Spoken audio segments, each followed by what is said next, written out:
ازاي تتعاملي مع حد بيقلل منك او بيسخر منك او بيحاول ان هو يحبطك. صباح الخير او مساء الخير ايا كان الوقت اللي وصل لك فيه الفيديو ده. انا رضا حشيش، لو مهتمه كملي الفيديو. انا عن نفسي يعني لو عليا اقول لك ما تتعامليش وخلص الفيديو كده، خلاص الموضوع انتهى بالنسبه لي. بس مش هينفع ان احنا نستخدم الحل ده في كل حاجه.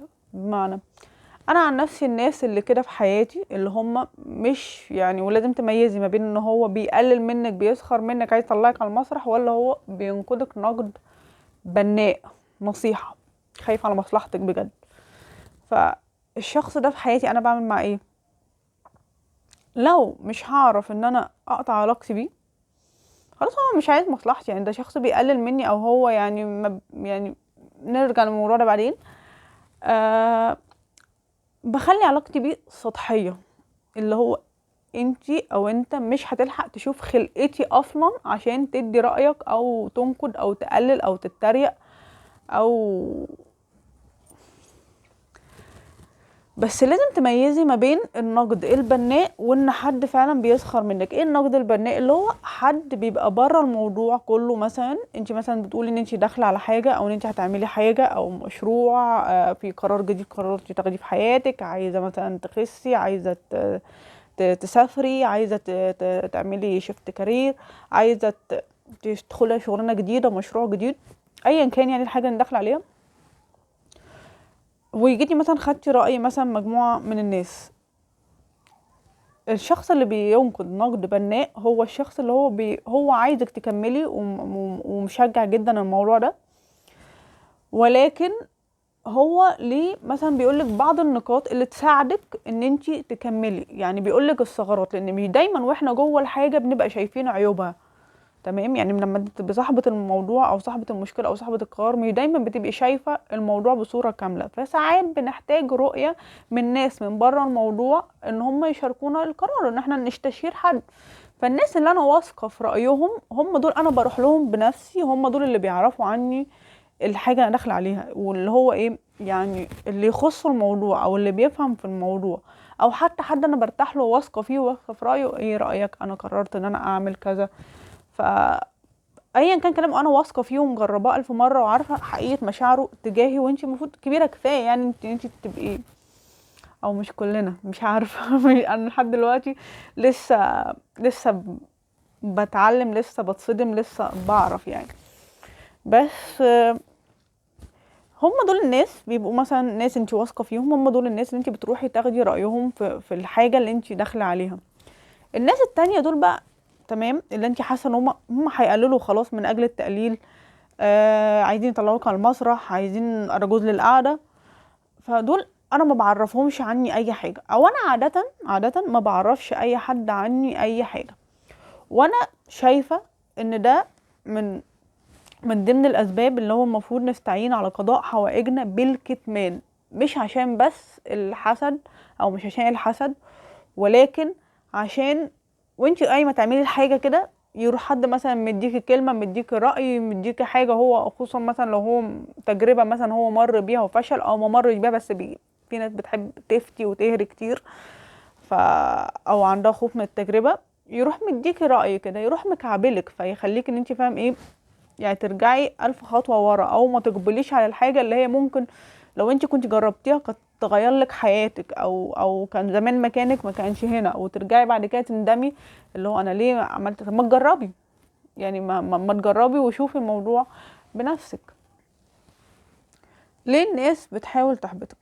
قبل ما ندخل في النقطه دي حاولي كده اقعدي مع نفسك وفكري. يعني الناس اللي بتحبطك او بتقلل منك او بتسخر، عديهم كده، او اللي انت خايفه ان انت تعملي حاجه لحسن يتريقوا عليكي او لحسن يشمتوا فيكي او كده، عديهم كده مش هيعدوا 10 تنفار. ده يعني هم اصلا لو ما كانوش نفرين 3 او نفرين، فهم لو مش صلة رحم اقطعي علاقتك بيهم. يعني اللي هو بكلمك بامانه، اقطعي علاقتك بيهم او سطحيها او كلميهم كل سنه مره، او هم ممكن مثلا يعني وعيهم مش يعني فاهمه قصدي، اللي هو خلاص دول احنا مش هنتكلم كتير عشان خاطر انا دلوقتي في الرحله بتاعتي مش محتاجه ان انا اسمع اللبلبه بتاعتكم. تمام؟ ولكن هنبقى نطمن على بعض. ليه بقى الناس بتحاول تحبطك او تقلل منك او تسخر منك؟ اولا يعني مثلا من ضمن الاسباب ان في مثلا ناس بتبقى شايفة ان هي خايفة عليكي من الفشل، ودول بيبقوا غالبا بيبقوا الاب الام الاخوات، الناس المقربة قوي دي، يعني دايما بيبقى السبب ان هو حد بيكرهك او بيحقد عليكي. لا، هم ممكن يكونوا جايز جدا يكونوا خايفين عليكي من الفشل او انت تخوضي تجربة وتفشلي فيها. او برضو بيبقى غالبا برضو الدايرة القريبة منك قوي بيعملوا كده عشان عايزين يدفعوك، يعني لان في ناس بتمشي كده، في ناس لما تقارني ما بينها وبين حد او تقللي منها او لا مش هتقدري، هي بتمشي كده. انا عن نفسي مش كده، انا عن نفسي لو حد عمل معايا كده لو مش عامله، مش خلاص اهو، يعني مهما كان الموضوع. بس ده في الحاجات التافهه مش في الحاجات المصيريه، يعني اللي هو انا شخص يعني مع الاسف عندي جدا وبحاول ان أنا اتخلص من الموضوع ده. انا فضفضت زياده عن اللزوم. طيب ده الناس الطيبين. نيجي بقى مثلا الاشرار، الجانب التاني ليه بيعملوا كده؟ هو غالبا هم بيبقوا شايفين فعلا فيك الحاجة اللي انت مش شايفاها، يعني هم شايفين انت عندك الموهبة، انت مميزة في حاجة، انت نجاحك بيهددهم. هم حاطين نفسهم في مقارنة معاكي ممكن انت تكوني مش حطاها او مش شايفاها. هم شايفين النور ده اللي انت عارفة ان الاغنية بتقدر تطير، هم الاغنية دي معمولة عشان دول اللي هم مهما كده. ايوه اسمعيها كتير، هم في آية تقصدهم، هم دول الفئة اللي بيتكلموا عليهم. او بيسقطوا فشلهم عليكي. يعني ايه؟ يعني هو ما نجحش، هو ما عداش، هو ما عملش، هو ما وصلش الحاجه دي، يبقى انت اكيد مش هتوصلي. هو في ناس دماغها كده، طالما انا ما عرفتش يبقى مفيش حد غيري هيعرف. ودي حاجه دافع، يعني ده دافع يخليكي تكملي او ان انت تدخلي على الحاجه اللي انت عايزاها بقلب قوي. ف لان فعلا بيبقوا فعلا هم شايفين الحاجة اللي انت مش شايفاها. ومع الوقت انا عن نفسي، عن تجربتي وعن تجربة ناس كتير حواليا، يعني مع الوقت انت هتعرفي تميزيهم وهتشوفيهم وهيبقوا واضحين بالنسبة لك قوي، وهتبقي عارفة ان الصوت ده او النبرة دي هتبقي بتسمعي المشاعر، فهتبقي عارفة ان الصوت ده لا، هو مش عاوزك تعمل الحاجة دي عشان الحاجة دي بتهدده ازاي انت ما تعرفيش، بس هو متهدد هنا، يعني هو حاسس بتهديد تجاهك، هو حاسس ان الحاجه دي لو انت عملتيها فعلا ان انت احتمال كبير ان انت تعمليها، وده بيهدده. فبالتالي هيحاول بقى ان هو زي ما يقولوا بيكسر المقاديف. وصدقيني عن تجربه معايا ومع ناس كتير حواليا ومع اقرب الناس ليا، مش هم، لا انا بقول مش هم اللي عملوا معايا كده، لا هم اتعامل معاهم كده وانا اتعامل معاهم كده. اول ما بتعملي الحاجه والحاجه بتنجح، بييجوا يتكلموا معاكي اكنهم هم اللي بيسقفوا لك وبيشجعوك، اكنهم طلعوك على كتافك، على كتافهم، سوري. تمام. انت عملتي ده ازاي؟ طب مش عارفه ايه، طب فاكره لما انا، نعم. انت كان اول حد بيكسر مقاديفي اصلا، انت كان اول حد مش عايز الموضوع، انت كان اول حد بتقولي ان انا مش هوصل وان الموضوع ده مش هيمشي ومش هينجح. نعم، جاي دلوقتي او جاي دلوقتي تصاحبيني وتحسيني ان انت سبب، انت طول عمرك كنت مؤمنة بيا ومصدقاني. آه، فساعتها بيبقى فعلا مش عارفين يداروا كسوفهم او وشهم ازاي. فهو في كل الحالات، سواء بقى مدح حميد، سواء بقى مدح خبيث، سواء بقى بيحبطوكي، بيحاولوا يكسروكي، يحبطوكي تقدر تكير، ايا كان، كل ده دافع ان انتي تجربي الحاجه اللي انتي عايزاها. جربي ايا كان الحاجه، بس طبعا ما تقوليش انا عايزه اشرب سجاير وهم بيحبطوني ليه ان انا اشرب سجاير. انا بتكلم ان انتي حاجه هتعمليها لنفسك، يعني هتتعلمي مثلا مهاره جديده، هتاخدي كورس جديد اللي هو. طب هو يعني انا شفت من قريب حد بيقول ان هي عايزه تاخد كورس عشان هي عندها وقت فاضي. فاول حاجه اتقالت ليه هتعملي بيه ايه؟ هيجيب لك فلوس؟ طب انت ناويه تشتغلي؟ لا أنا مش ناويه، بس بدل ما اضيع وقتي في مسلسلات ولا حاجه ما اخد الكورس، ايه المشكله يعني؟ حتى لو حاجه اول مره اشوفها او اعرفها او هتعلم، هيفتح لي مدارك، احنا اتكلمنا في الموضوع ده كتير، هيفتح لي علاقات، هينور دماغي، ممكن ما يعجبنيش وانقل منه على حاجه تانية. مش احسن ما اضيع حياتي في مسلسلات والنميمه ونقعد نجيب في سيره الناس؟ لا، اعمل حاجه جديده لحياتي، اعمل حاجه لنفسي. يعني هو عادة زي ما قلت لك اللي هو الناس اللي بتحاول ان هي تحبطك او تقلل منك، او ان هي ترجعك خطوه ان انت تعملي حاجه جديده، او انت تجربي حاجه، او تدخلي اي تجربه جديده ممكن يكون فيها مثلا تطور او نجاح او حاجه هتقدميها لنفسك لحياتك، ايا كان بقى شهاده ان شاء الله تتعلمي طبخه جديده. يعني الاهداف والحاجه دي حاجه نسبيه جدا يعني ما بين شخص والتاني.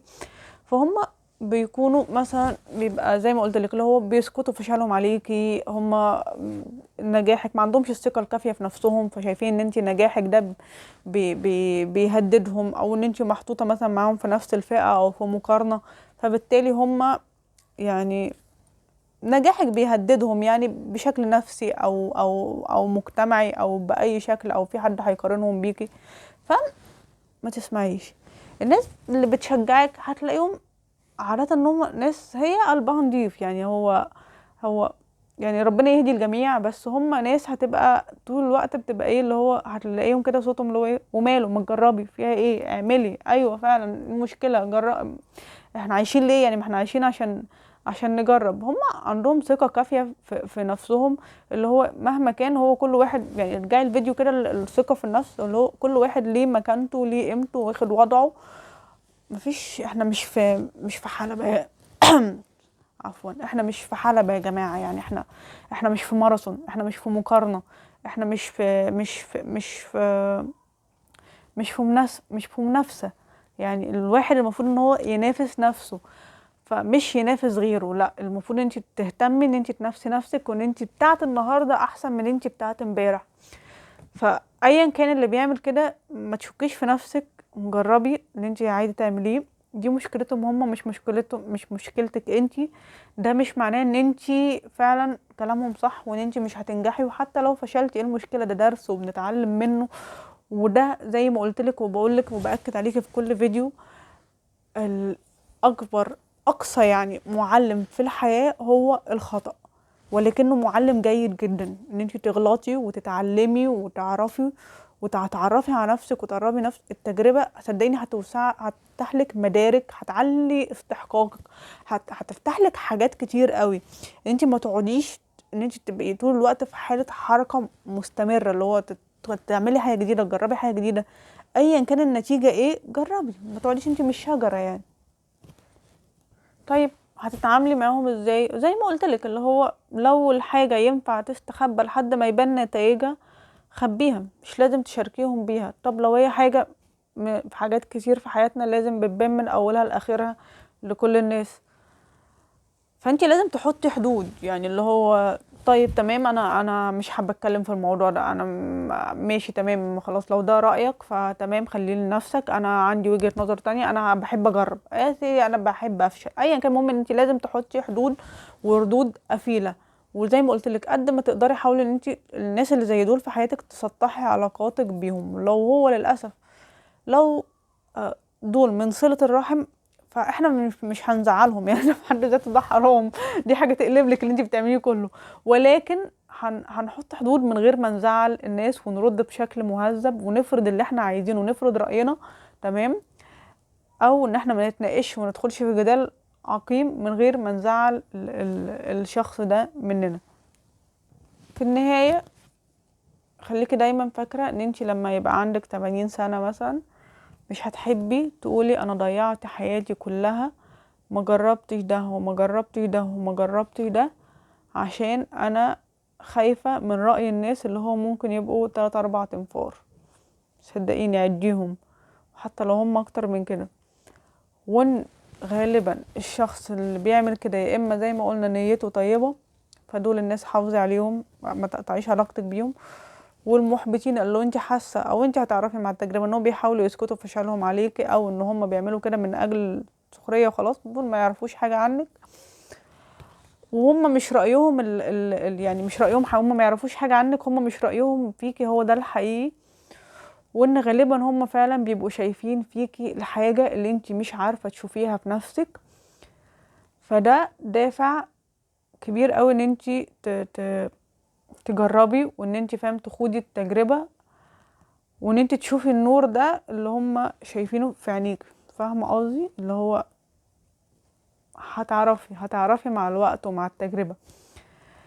وصلنا لنهايه الفيديو، اتمنى ان الفيديو يكون فادك، اتمنى ان انت يكون ضافلك اي معلومة جديدة. استأذنك لو انت عندك اي مشكلة مع اللي انا بقوله او عندك رأي مضاد للي انا بقوله، ما تتردديش ابدا ان انت تقولهولي بكل ادب، عشان لو في قلة ادب هعملك بلوك عادي جدا. بكل ادب، ونتشارك ونتناقش، عشان لعل وعسى ان انا ممكن اكون اللي انا بقوله دي رأيي الشخصي وتجربتي الشخصية، فمش دايما بتبقى صح. ممكن انتي الموضوع ده يبقى في حياتك انتي جربتيه بشكل تاني، رديتي بشكل تاني.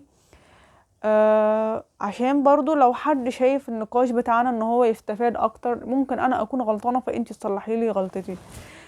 شكرا انك شاركتيني بوقتك الثمين الذي لا يقدر بثمن. مع السلامة.